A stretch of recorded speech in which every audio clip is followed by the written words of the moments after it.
오늘 제목이 과거의 역사와 족보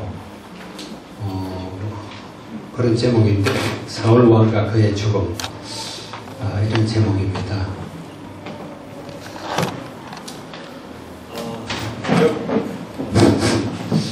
역대상을 공부하게 되는데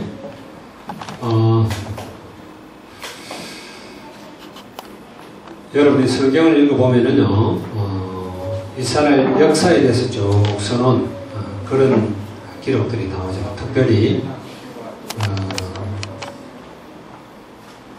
여호수아서부터 시작해서는 역사를 기록하고 있습니다. 그리고 여러분이 잘 알듯이 사사기에도 역시 역사를 한 250년간의 역사를 기록하고 있고 그리고 이제 사무엘 상에는 사무엘과 그리고 사울 왕의 죽음까지 그렇게 나옵니다. 그리고 사무엘 하는 주로 다윗의 이야기고 그러면서 이제 열왕기로 넘어가게 되죠, 그죠?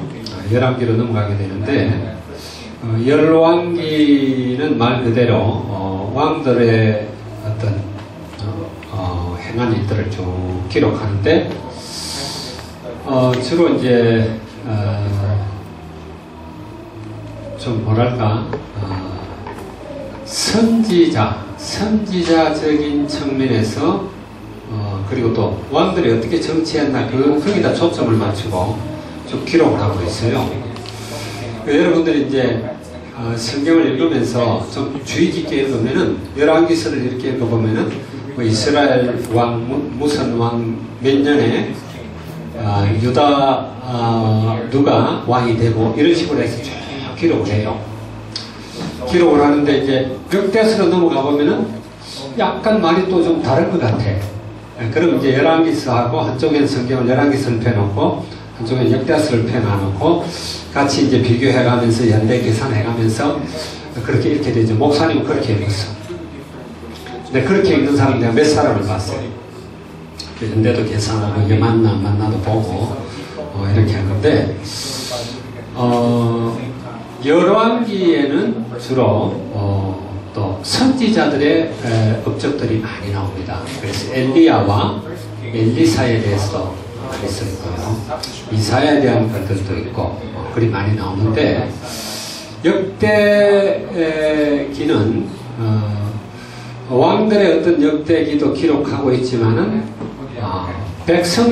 주로 백성들의 이름과 그 대수, 특별히 역대기는 아담부터 시작해서 대수를 따져 내려와요. 역대상 1장에 보게 되면 아담은 누구를 낳고 쭉 이래가지고 기록을 계속 하는데 사람 이름이 가장 많이 기록된 그런 성경이 역대기입니다. 역대기 상에 보면은 사람 이름만 어마어마하게 많이 기록되어 있어요. 무슨 집밥, 자, 그것은 성경의 이야기가 동화한 누가 만들어낸 그런 이야기가 아니라 굉장히 역사적이고 사실적인 거라는 걸 보여주고 또 역대기에는 그 선지자의 이야기들이 많이 안 나옵니다. 거의 없고요. 역대기 상은 여러분들이 이제 읽어보면 알지만 주로 다윗의 이야기와 성전에 관한 이야기, 제사장적 문서라고 그렇게 보면 돼요. 그렇게 이제 역대기를 여러분들이 보면 되고 도대체 역대기를 누가 기록했느냐 이걸 우리가 보게 되면은 역대기상, 역대기하 그 다음에 그 뒤에 이어지는 게 에스라서입니다. 역대기 하에 보면은 어디까지 기록이 되냐 하면은 이스라엘 백성이 바벨론으로 포로가 돼서 잡혀가고 70년이 흐른 이후에 페르시아 왕 오레스 키루스 왕이죠. 그 왕 원년에 스룹바벨을 통해서 다시 이스라엘 백성이 포로에서 돌아온다는 이야기가 있어져 있어요. 그러면서 에스라스가 이어집니다. 그래서 그런 내용을 볼 때 아마 에스라 제사장 에스라 학사라 그러기도 하고 아주 학자죠. 에스라가. 그 에스라가 역대상하 그 다음에 에스라스를 기록했다. 에스라스도 여러분이 읽어보면 알지만 사람 이름이 많이 나옵니다. 전부 다 이렇게 세밀하게 이름까지 다 나와요. 그래서 그런 관점으로 여러분이 생각하는데 우리는 성경을 볼 때 언제나 두 가지 관점으로 그게 맞는 포커스예요. 뭐냐면은 하나는 예수가 그리스도라는 포커스, 또 하나는 뭐죠? 세계복음화 전도라는 관점입니다. 성경을 여러분이 볼 때 바르게 보는 게 뭐냐? 예수가 그리스도라는 그 관점이요. 하나는 전도라는 관점. 그 두 관점으로 성경을 보게 되면 바르게 볼 수가 있어요. 그래서 요한복음 20장 31절처럼 이것을 기록하면 너희로 예수께서 하나님의 아들 그리스도이심을 믿게 하려 함이요 그 이름을 힘입어 생명을 얻게 하려 함이니라. 두 가지 목적이죠. 그죠? 하나는 예수가 그리스도라는 것. 두 번째는 그 이름을 믿고 생명을 얻는 것. 전도예요. 전도. 그래서 그런 관점으로 우리가 성경을 보면 맞다 하는 거예요. 오늘은 특별히 하나님의 언약이 얼마나 중요한가 그런 차원에서 우리가 살펴봐야 되겠어요. 자, 아담으로부터 시작된 언약이 아브라함까지 이어졌습니다. 그게 이제 역대상 1장 1절에서 42절 사이에 쭉 나옵니다. 자, 그러면은 하나님이 우리 인류 공통에게 유대인들에게만 주신 말씀이 있고 인류 공통에게 준 말씀이 있어요. 물론 유대인들에게만 준 것도 다 우리 모두에게 준 것이지만은 이제 아브라함 때부터는 히브리 민족을 이끌어내고 그 히브리 민족 그 사람들을 통해서 언약을 설명을 해요. 그런데 그전에는 그게 아니라 전 인류를 대상으로. 그래서 창세기 이제 1장, 그 다음에 3장, 그 다음에 6장, 그 이제 6장 하면 6, 7, 8이 홍수니까 그 다음에 9장까지 이어지면서 10장, 11장. 그래서 가장 중요한 거는 우리가 창세기 1장, 3장, 6장, 10장, 11장 이건 참 잘 알아야 돼요. 하나님이 태초에 천지를 창조하시니라. 이게 이제 창세기 1장 1절입니다. 천지를 창조하셨다. 이걸 다른 말로 쉽게 바꾸면은 하나님이 시간과 공간을 창조하셨다.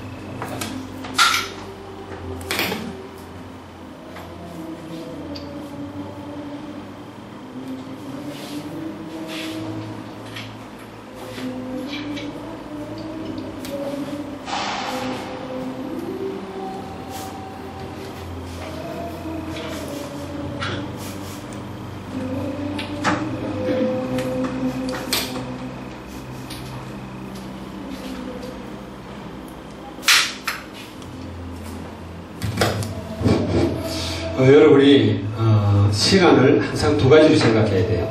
하나는 하나님의 시간, 하나는 우리의 인간의 시간. 그 시간이 있는 곳에는 반드시 공간이 있죠. 그죠? 그래서 사람들이 그런 걸 물어봐요. 한국에는 1885년에 언더우드 목사님과 펜젤러 목사님이 한국에 들어오셨다. 그러면서 참된 복음이 전거되기 시작했다. 보통 그렇게 말을 해요. 그러면은 1885년이라면은 예수님 이후에 1885년인데 한국의 역사는 그 이전에도 되게 많단 말이에요. 그죠? 5천년 역사인데 그때 살았던 사람들은 어떡하느냐? 하나님이 불공평하지 않느냐? 이런 말들을 많이 해요. 보통 불신자들은 그런 데다 이의를 많이 제기합니다. 하나님이 만민을 구원하시려고 아들을 보내고 죽었다면은, 돌아가셨다면은, 그리고 부활하셨다면은 어떻게 예수님 전에 어떤 사람들은 어떻게 할 것이냐? 복음을 한 번도 못 들었던 세대들은 어떻게 할 것이냐? 그런 것들이 이제 여러분들이 하나님의 시간을 이해하지 못하면은 이해가 잘 안 가는 거예요. 하나님의 시간은 과거, 현재, 미래가 없는 시간이에요. 하나님이 시간을 창조하신 분인데 그 시간을 하나님은 동시에 과거, 현재, 미래를 보실 수 있는 분이고, 그래서 하루가 천년 같고 천년이 하루 같다, 그렇게도 말하죠. 그죠? 그래서 영원이라는 시간 속에서 하나님은 구원받을 자를 작정하셨어요. 그걸 이제 이해하게 되면, 이 시대에 우리가 오게 되고 구원받을 자들이 태어나게 하고 구원받을 자들에게 복음이 전거된다는 알 수가 있죠. 하나님 시간에서 볼 때는 똑같은 거예요. 과거, 현재, 미래 똑같은데 우리가 볼 때는 복음이 딱 선포되고 그걸 들을 수 있는 시간표가 있잖아요. 하나님 시간은 그게 아니에요. 그래서 아브라함도 예수님을 믿고 구원받았고, 또 예수님 십자가에 달리시고 죽고 나서 2000년이 지난 지금, 그 2000년 전 사건이에요. 지금은 합경을 어떻게 보면 시키기가 힘든 사건이에요. 2000년 전의 사건임에도 불구하고 하나님이 볼 때는 동시 사건이에요. 그래서 2000년 후에 믿은 사람이 2000년 전에 예수님의 사건을 보고 믿고 구원받고, 또 아브라함 같은 사람들은 2000년 후에 올 그리스도, 그분이 십자가에 못 박히고 죽으신 그 사건, 그걸 미리 믿고 구원받았고. 이해갑니까? 하나님의 시간은요, 동시에 하나로 볼 수 있는 거예요. 아브라함 사건이나 예수님의 십자가 사건이나 지금 우리가 믿는 이걸 동시적으로 하나님은 보실 수가 있다. 왜? 그분이 시간을 창조하신 분입니다. 시간 밖에 있는 분이고요. 자, 이제 창세기 3장. 창세기 3장은 여러분이 알듯이 우리 인간이 해결할 수 없는 문제입니다. 하나님 떠나게 되고 죄와 저주, 재앙 가운데 빠지게 되고 사단에게 소속이 됨으로 말미암아 이 문제에서 빠져나올 자가 하나도 없다. 이 문제를 알지 못하면 구원을 이야기할 수가 없는 거예요. 구원이 뭐냐? 한마디로 구원은 창세기 3장 사건을 해결하는 걸 구원이라고 그래요. 맞습니까? 그것만 이해하면은 굉장히 복음이라는 것은 간단해요. 창세기 3장 사건을 해결하는 것이 구원이다. 그렇기 때문에 구원은 구원에 관계된 나의 믿음이라든지 참된 소망이라든지 이렇게 내게 속한 게 아니에요. 그거는 하나님께 속한 거예요. 이제 히브리스를 앞으로 보게 될 텐데, 히브리스의 11장이고 믿음이라는 걸 설명하죠. 그죠?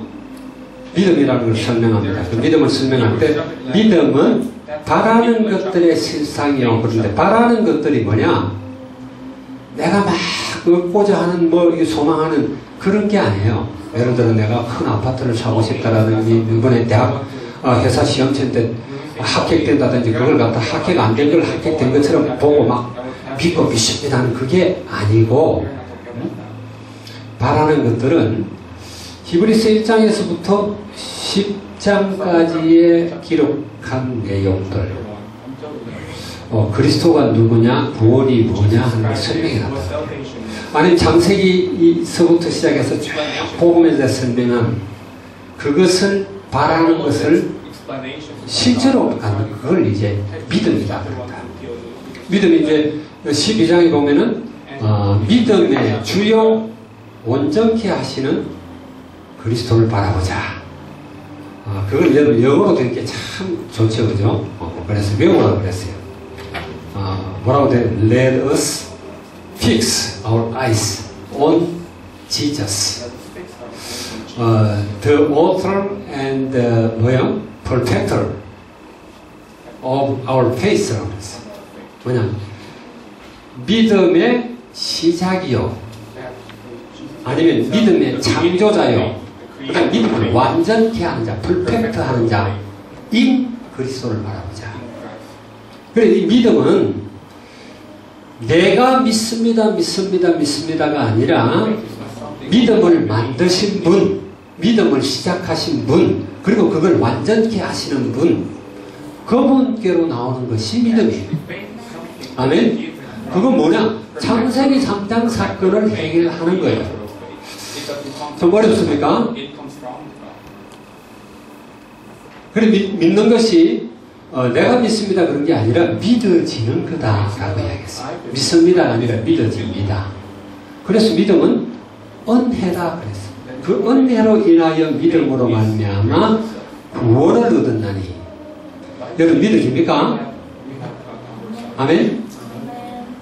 믿어지는 그게 은혜요. 그게 어떻게 믿어지느냐 말이에요. 그게 확 믿어지면 확신이라고 해요. 그게 은혜요, 은혜. 아멘? 그래, 그 언약을 우리가 붙들고 있다라는 거, 이게 굉장히 중요한 거죠.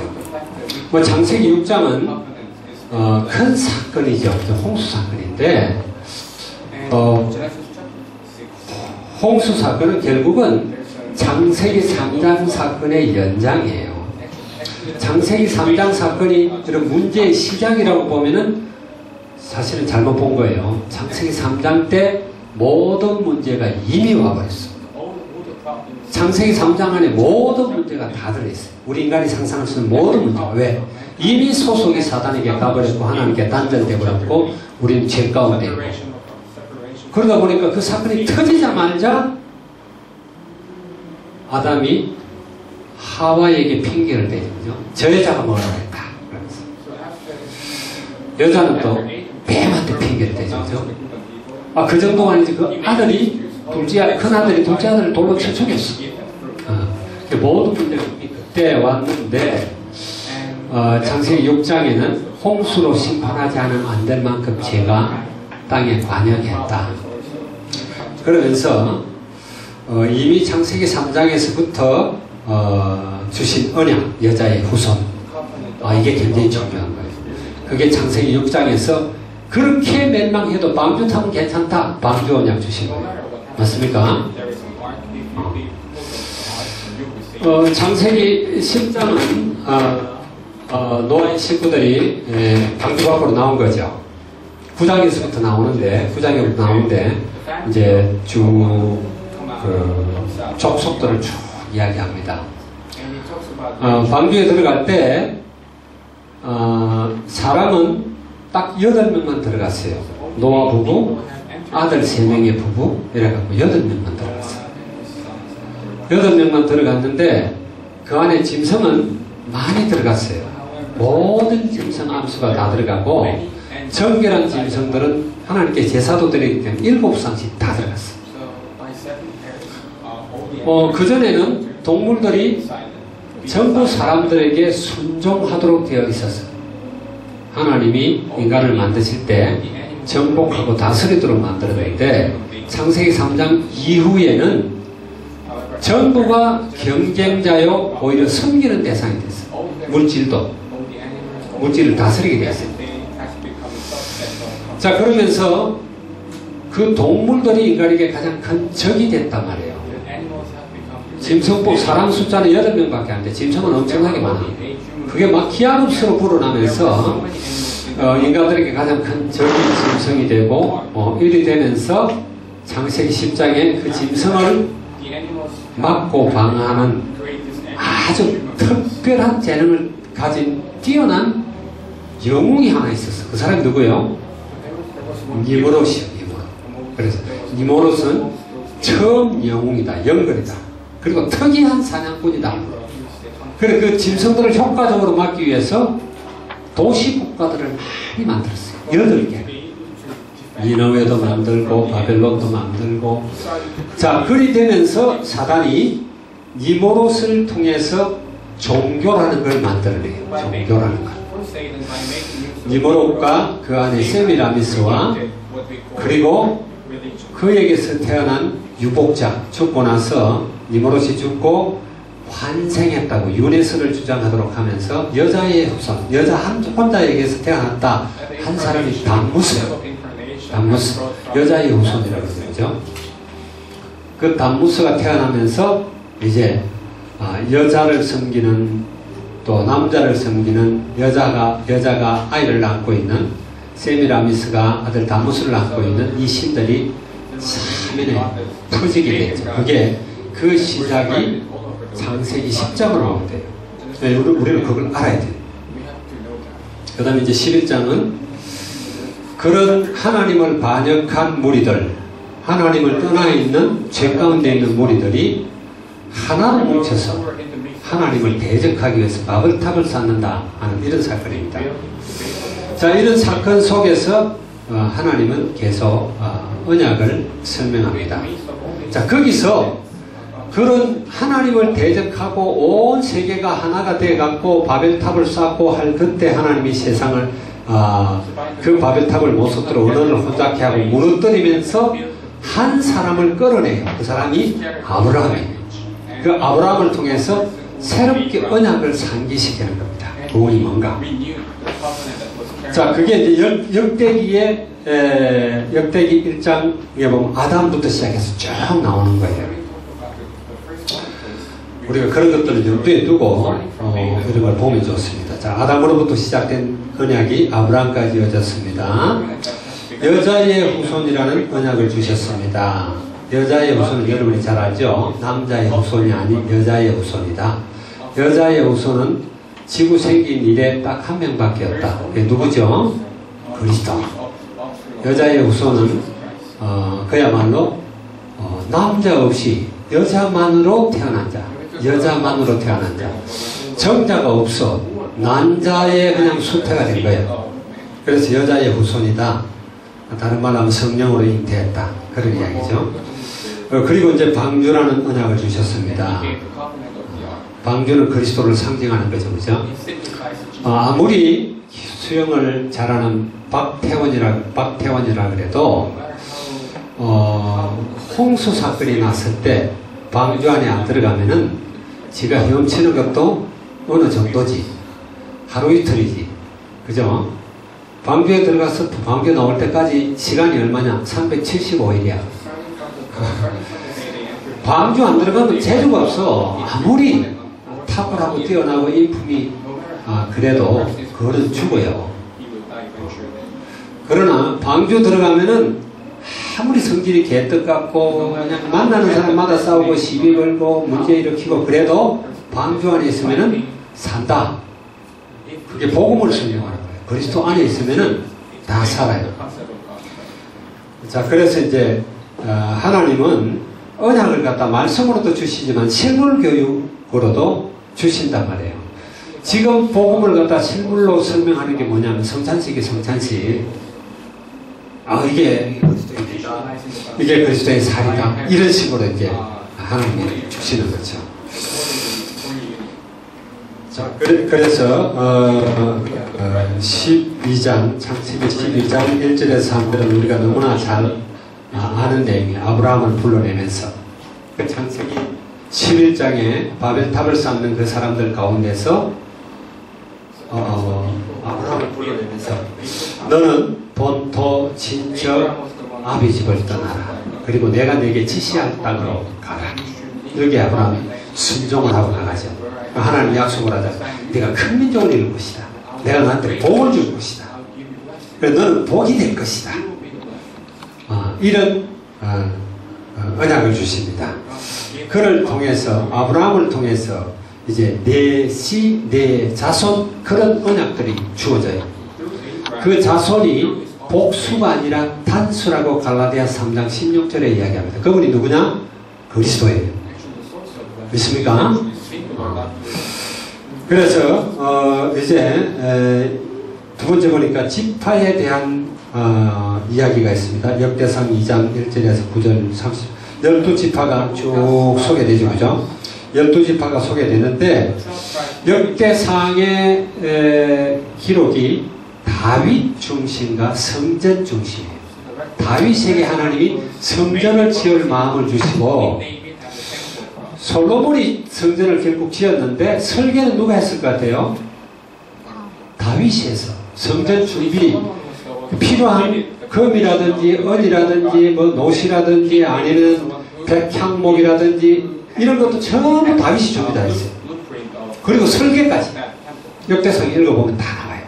다윗이 설계도까지 다 해가지고 아들 솔로몬에게 넘겨줬습니다. 그러면서 이제 어떻게 12지파가 어떻게 살아가는 걸 이야기하는데 성막 중심, 다른 말로 하면 언약 중심으로 살아갈 것을 이야기해요. 오늘도 이제 부활신앙에 대해서 이야기하면서 여러분들에게 값비싼 은혜라는 이야기했죠.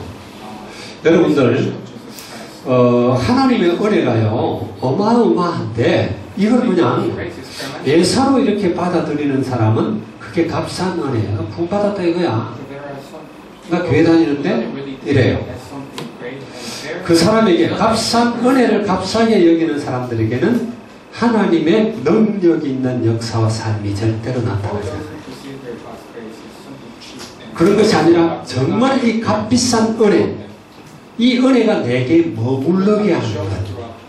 그게 말하자면 가지가 포도나무에 굳게 붙어 있는 것. 하나님과 끊임없는 관계와 교제 속에 있는 것. 이게 값비싼 은혜예요. 그런 사람을 통해서 하나님의 능력과 역사가 나타나요. 그걸 열매라고 해요. 그리고 가지가 건강한 가지는 줄기에만 붙어 있으면은 열매를 맺게 돼 있어요. 맞습니까? 그런데 지난 금요일 우리 여기서 주기철 목사님 그 순교한 거 간증 들었잖아요. 여러분들은 그래도 좀 그 간이 크고 그래서 그런지 모르겠는데 나는 처음 볼 때 집에서 보면서 얼마나 울었는지 몰라.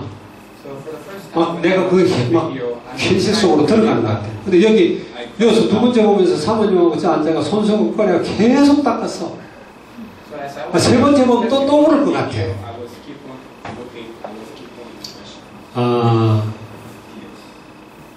그 주기철 목사님 한 분이 엄청난 영적 싸움을 했습니다.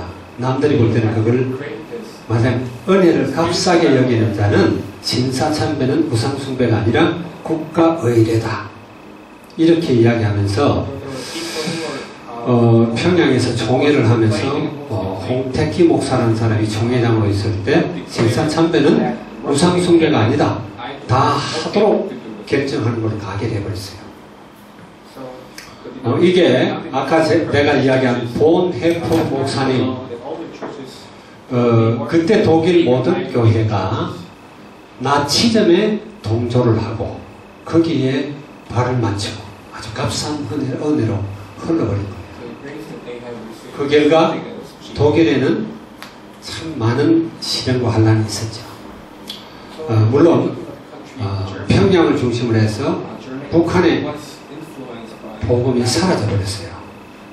그런데 그 주기철 목사님 그 한 분 때문에 한국교회가 지금 세계 선교하는 교회가 됐습니다. 우리 영적 역사를 모르면 안 돼요. 그 나치즘이라는 걸 만든 사람이 나치즘을 만든 이론적으로 그걸 뒷받침한 사람이 괴벨리라고 하는 학자입니다. 신학자인데 예수의 신학교를 졸업한 사람이고 예수회의 그 조직 원리와 예수회가 상부에 절대 복종하는 그 원리를 그대로 나치즘에다가 적용을 시키는 거예요. 그리고 그 결과가 어떻게 됐어요? 세상에 1000만 명 이상이 죽게 만드는 끔찍한 전쟁을 만들었죠. 그죠? 그런 것들을 우리가 잘 알아야 됩니다. 언약이 있을 때와 언약이 없을 때. 그리고 여기 보니까 성막을 소중하게 여겼고 그 다음에 레위 지파가 성막을 섬기는 일을 담당했습니다. 우리가 하나님이 왜 레위 지파를 이렇게 따로 세우셨을까? 그리고 왜 11조를 하게 했을까? 이게 신정정치의 원리예요. 하나님 중심의 그런 국가를 만들기 위한 하나님이 만드신 거죠. 레위 지파라는 지파가 없다면 그 레위 지파가 먹고 살도록 되지 않는다면 신정 국가는 성막 중심의 국가, 언약 중심의 국가는 성립되기가 힘들어요. 그러기 위해서 각 지파에서 소득의 10분의 1씩 이렇게 하나님께 드리도록 하고, 또 그걸로 또 고아된 자든지 가부라든지 가난한 자들 이런 자들에게도 나눠주도록 하고, 이래가지고 하나님이 통치하는 그런 나라가 되도록 만들었단 말이에요. 지금 우리가 헌금하는 것도 그런 원리 아래 있어요. 그런 원리 아래. 그래서 제가 어디 가서 이야기 한번 해봅니다. 성도 20가정만 모이면은 11조만 하면은 그 교회는 힘있게 팽팽 돌아간다. 왜? 10명이 자기 수입에 11조를 내면은 목사님 한 분이 먹고 살아야지. 나머지 10명이 11조 내는 걸 가지고 교회 재정을 돌리고 선교까지 가능하단 말이에요. 근데 그 11조를 안 하니까 교회가 점점 복음 때문에 살 수 없도록 만들어지는 거예요. 그래서 하나님이 11조를 내지 않은 자들을 보고 왜 내 것을 도적질했다. 사실은 다 하나님 거죠, 그죠? 여러분의 생명 하나님 겁니다. 누가 글을 올렸는데 보니까 우리는 벌수, death, B와 D 사이에만 있는 존재다. 태어나가지고 그냥 죽으면 끝나는 거예요. 옛날에 우리 교회에 배중돈 집사님이라고 있었죠, 그죠? 아는 사람 있나 모르겠다. 배중돈 집사님, 그 아내가 박순희 권사님, 그 아들이 성진이라고 있었어. 그 성진이가 렘넌트 집회한다고 저 클럽으로 가다가 아버지가 운전을 하고 가다가 차가 뒤집어졌어요. 여기서 필리핀에서 아주 재미있게 잘 살려고 생각을 하고 큰 집을 얻고 차도 큰 걸 2대나 샀어. 엑스페디션하고 그 다음에 그 혼다 그 뭐야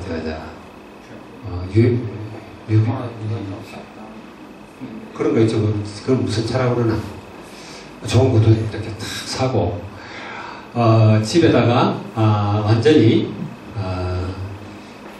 음악반, 영화관도 만들어 놓고 그 다음에 아이들이 올 수 있는 걸 다 만들어 놨어요. 우리 저기 지금 저 백거리 스크린 그게 그 집에 영화 보려고 만들어 놨던 그걸 주고 간 거예요. 그리고 한국에도 좋은 아파트가 있고 그래서 그래 아들 성진이 하나를 낳으려고 굉장히 애를 쓰고 놓은 아들이에요. 근데 아버지가 운전하고 가다가 뒤집어졌단 말이에요. 뒤집어지면서 목이 부러졌어. 목배. 다른 데는 상처도 하나 안 났어. 자, 그러다 보니까 어떻게 돼요? 목 밑으로 전부 불수가 돼요. 그래 이제 내가 한국에 가봤어. 가봤더니 여기서 이제 입원해서 한국에 갔는데 그렇게 잘 살려고 만드는 잘 꾸며놨던 아파트 모든 걸 다 버려두고 부엌 살림살이 뭐 좋은 그릇 다 하나 두고 그 부모가 둘 다 그 병실에 와 있는 거야. 병실에. 그 아들 지금도 입원해 있어요. 왜냐면 평생 그렇게 해야 돼. 평생. 그러니까 우리는 우리가 주인인 줄 알아. 우리 마음대로 계획하면 그렇게 될 줄 알아. 근데 그렇게 안 됩니다. 생명은 주님께 속했어요. 내가 원하고 싶어 온 것도 아니고 내가 가고 싶은 날에 가는 것도 아니고 단지 우리는 하나님이 허락한 출생과 죽음 그 사이에 그냥 사는 존재일 뿐이에요. 믿습니까? 그래서 우리는 하나님을 믿고 하나님의 언약을 붙들고 하나님 중심의 삶을 살아야 돼요. 사울 왕과 그의 죽음이 있었습니다. 자,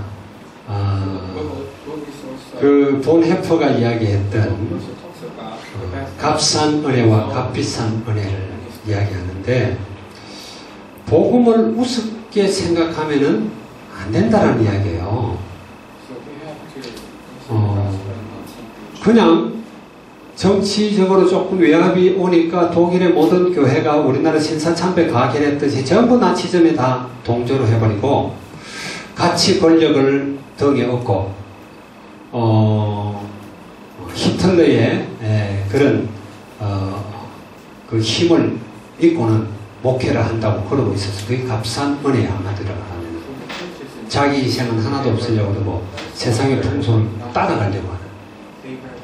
그런데 본 회포는 그게 아니었죠. 그죠? 이 한 사람이 거기에 굴할 수가 없는 하나님의 말씀을 제대로 이야기한 거예요.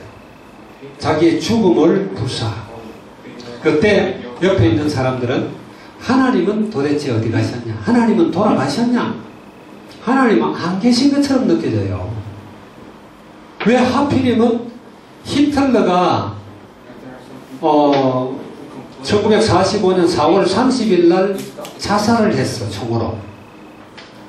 그랬는데 이분은 그 20일 전에 4월 9일 날 교수형을 당했어요. 20일만 더 살면은 히틀러가 그냥 20일만 빨리 죽었어도 그 보네퍼 목사님이 안 죽었을 텐데 도대체 하나님은 뭐 하셨느냐? 우리 이런 생각을 할 수 있어요. 그렇죠, 그죠? 주기천 목사님을 보면서도 그런 생각을 우리 할 수 있죠, 그죠? 왜 하나님은 그렇게 많은 사람들이 환난을 당하고 기도하는데 응답을 안 하셨나? 응답 안 한 게 아니에요. 하나님은 빨리 큰 계획을 하세요. 그 한 순교자 때문에 한국교회가 세계 선교하도록 만드는 거예요. 우리는 그런 걸 봐야 됩니다. 예수님의 제자들이 전부 실패한 것처럼 보여. 왜? 다 순교당하고 다 죽었으니까. 바울까지도 죽었으니까. 바울을 목을 뱉던 사람들이 얼마나 우습게 생각했겠어요. 목을 뱉더니 누가 그러죠, 그죠?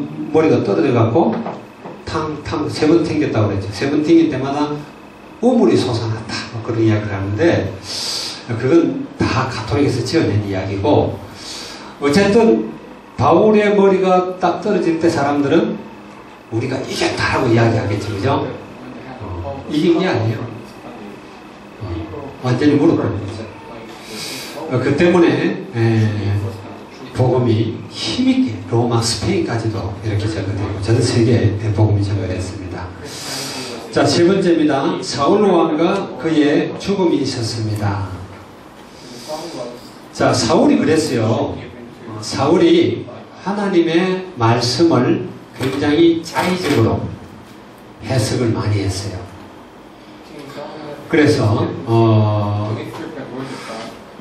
하나님이 데리고 오지 말라고 그 전쟁에서 이긴 저 짐승이라든지 이런 걸 갖고 오지 말라고 하는데 자기는 하나님의 말씀보다는 자기 생각대로 짐승이 아주 좋고 건강하고 이런 것들을 끌어다가 하나님이 왜 데리고 오지 갖고 오지 말라고 그랬는데 다 죽이라고 그랬는데 갖고 왔냐 그러니까 하나님 앞에 제사하려고 자기 나름대로. 그리고 오늘 여기 보니까 뭐라고 그랬어요? 오늘 읽었는데 사울이 죽은 것은 13절에 하나님께 범죄하였기 때문이라 그가 여호와의 말씀을 지키지 아니하고 또 신접한 자에게 가르치기를 청하고. 이게 사무엘상 28장에 보면은 엔돌의 그 정치는 무속하는 여자, 그 여자한테 가서 묻는 거예요. 하나님 그걸 이스라엘 백성이 그렇게 하는 걸 굉장히 싫어했어요. 이스라엘에 하나님이 없느냐? 왜 우상들한테 가서 묻고 그렇게 하냐? 특별히 무속인 여자한테. 이걸 갖다가 하나님은 정죄하셨어요. 여호와께 묻지 아니하므로 여호와께서 그를 죽이시고 그 나라를 이새의 아들 다윗에게 넘겨주셨더라. 그래서 이제 사울이 말하자면 아주 값싼 은혜로 생각한 거예요. 하나님이 왕까지 만들어 주셨는데. 그리고 언약의 사람 다윗을 공개적으로 사무엘이 왕으로 기름 부어 세웠는데 그걸 시기하고 질투하고 계속 죽이려고 그러고 그래가지고 사울이 마지막에는 아주 처참하게 그렇게 죽었습니다. 오늘 여기 나온 것처럼 길보아 산에서 그 전투에서 그 사랑하는 아들 요나단과 함께 아들들이 다 죽고 자기도 결국은 자기 칼에 엎드러져서 자살을 하게 되고 그랬던 이야기가 여기 나옵니다. 그래서 우리는 그냥 역대기를 읽으면서 이거 그냥 재밌는 이스라엘 역사다 이렇게만 여러분 보시면 안 돼요. 하나님이 괜히 역사를 기록했겠어요. 성경을 보게 되면은 역사를 기록한 책들이 있고 그 다음에 하나님을 노래하면서 시로 그렇게 노래한 그런 시가서들도 있고 그리고 개인의 일대기를 쓴 것도 있고 여러 가지 했던 구약 성경에 보면은 많은 것들을 써 놓습니다. 그러나 한 가지 뚜렷한 주제예요. 여러분들이 김밥을 보게 되면 김밥을 여러분 쌀 때 어떻게 쌉니까? 김을 쫙 패놔 놓고 거기다가 밥을 깔고 그 위에 노란무 단무지도 넣고 그 다음에 이제 시금치 같은 것도 넣고 그 다음에 소세지 같은 것도 넣고 이렇게 쭉 해가지고 도로로 말아갖고 김밥을 만들어요. 그걸 이렇게 썰어서 당면들을 보게 되면은 여러 가지가 들어있어. 당면도 있고, 하여튼 당면도 있고 여러 가지 걸 집어넣어갖고 김밥을 만드는데 하나의 큰 맥을 이루고 있어. 김밥이라는 거. 성경도 마찬가지입니다. 하나의 주제를 이루고 있는 거예요. 어떤 시편이든 하여튼 역사서든 혹은 에스더처럼 여자 한 사람을 기록하든 루처럼 여자의 이야기를 쓴다든지 이렇게 해도 거기에 주제 하나가 있어요. 그게 언약입니다. 예수가 그리스도라는 언약과 이 복음이 모든 민족에 전거된다라. 그 언약이에요. 여러분들도 그 성경을 바로 보고 그 언약의 다윗처럼 사울처럼 되지 않고 앞장서는 그리고 정말 은혜를 갖다가 값싸게 여기지 않고 정말 세상과 싸우고 열매 맺는 그런 여러분들이 되기를 주의 이름으로 축원합니다. 기도하겠습니다. 좋으신 주님 감사합니다. 과거의 역사와 족보라는 제목으로 우리가 말씀을 나눴습니다. 하나님 아버지, 우리 빌근 안디옥교회 렘넌트들을 축복하셔서 하나님 성경에 나오는 믿음의 사람들, 언약의 사람들, 그 렘넌트들을 이어서 바톤을 이어받는 그런 8번째 렘넌트가 되도록 주님 축복해 주시옵소서. 주님께 감사드리며 우리 주 예수 그리스도의 이름으로 기도하옵나이다. 아멘.